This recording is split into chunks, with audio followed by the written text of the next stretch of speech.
रामगढ़ गांव में रोहन और सोहन नाम के दो दोस्त रहते थे। रोहन बहुत मेहनती था, लेकिन सोहन कोई काम नहीं करता था और सब कुछ भगवान के भरोसे छोड़कर बैठ जाता था। एक दिन भाई अब तो परिवार भी बढ़ रहा है, अब उनके लिए घर बनाना पड़ेगा। हाँ यार, कहता तू सही रहा है, लेकिन करे क्या? भाई एक काम करते हैं, जमीन ले लेते हैं और उस जमीन पर खेती करते हैं। अनाज का अनाज होगा और फायदा भी होगा। हाँ तू सही कह रहा है। चल साहूकार अमीर चंद के पास चलते हैं और जमीन का भाव पता करते हैं। दोनों मिलकर साहूकार के पास जाते हैं। साहूकार जी, हमें 1 बीघा जमीन खरीदनी है। तो खरीद लो, हमने कब मना किया है? जमीन खरीदने के लिए पैसे लाए हो? साहूकार जी, अभी तो हम बस जमीन देखने और जमीन का दाम पूछने आए हैं। अमीर चंद जी, क्या दाम है? 10,000 रुपए में मिल जाएगी जमीन। अमीर चंद जी, बहुत महंगी है जमीन। तो महंगी है तो कहीं और से ले लो। चलो चलो, अब जाओ यहाँ से। अमीर चंद की ये बात सुनकर दोनों मायूस हो जाते हैं और दोनों वहाँ से वापस आ जाते हैं। सोहन, जमीन तो बहुत महंगी है, अब क्या करेंगे हम? इतने पैसे तो है ही नहीं। हाँ ऐसा कर सकते हैं, दोनों पैसे मिलाकर उस जमीन को ले लेते हैं और दोनों मेहनत करेंगे और जो भी फायदा होगा दोनों बराबर बांट लेंगे। हाँ यार सही कह रहा है तू, ऐसा ही करते हैं। ठीक है तो कल चलते हैं। अगले दिन दोनों दोस्त जाते हैं और अमीर चंद से वो जमीन खरीद लेते हैं। अब सब ठीक हो जाएगा। हाँ बस अब जमकर मेहनत करनी है। तू चिंता मत कर, भगवान सब अच्छा करेंगे।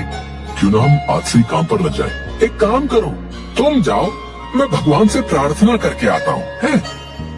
रोहन जाता है और खेतों को जोतने लगता है और इधर सोहन भगवान की पूजा करने लगता है। और शाम को जब रोहन वापस आ रहा होता है तो उससे कहता है, अरे रोहन तू चिंता मत कर, हमारी फसल बहुत अच्छी होगी। हाँ आज मैंने पूरे खेतों को जोत दिया है, बस अब उसमें बीज बोना है। चल जा, तू भी आराम कर ले, मैं भी फिर कर लेता हूँ।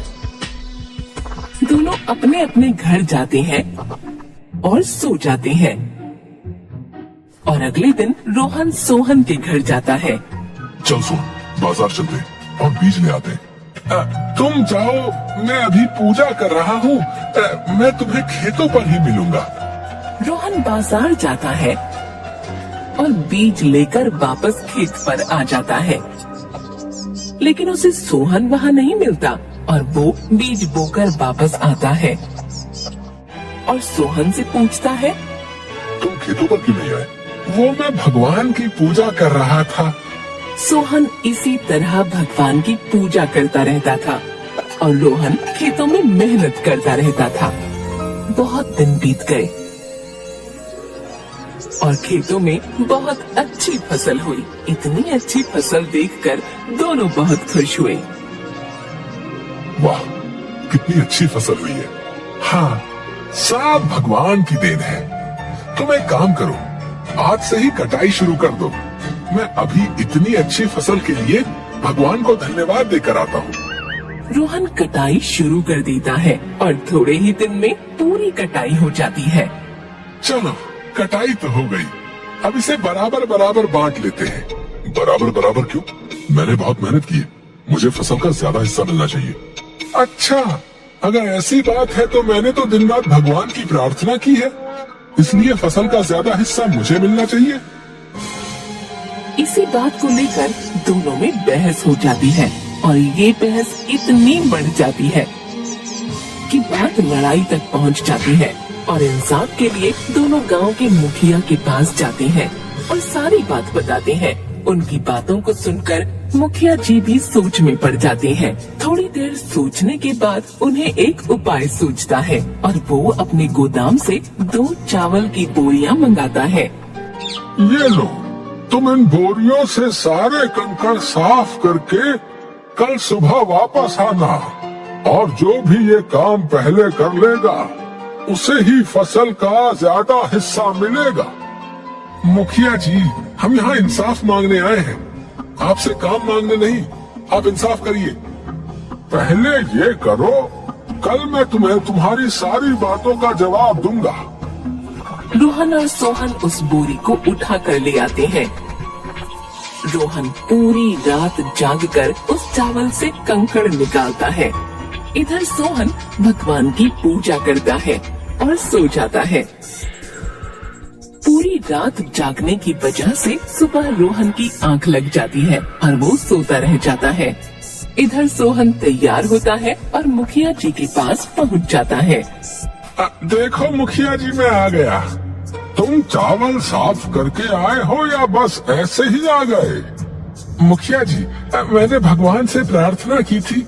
अब तक तो सारे चावल साफ हो गए होंगे। अच्छा अच्छा, रोहन कहाँ है? अभी तक आया नहीं। लगता है अभी तक उसके चावल साफ नहीं हुए। अब तो इस फसल का हिस्सा मुझे ही मिलेगा। शांत हो जाओ, हम बिना इंतजार किए कोई भी फैसला नहीं ले सकते। थोड़ी देर बाद मुखिया जी, अब तो बहुत देर हो गई, लेकिन अभी तक रोहन आया नहीं। हाँ सच में, अब तो बहुत देर हो गई है। मुखिया जी, उस आदमी ने तो आपकी बात की भी इज्जत नहीं की। उस आदमी की ये बात सुनकर मुखिया को गुस्सा आ जाता है और वो गुस्से में कहता है, इस गलती की उसे सजा मिलेगी। चलो उसके घर।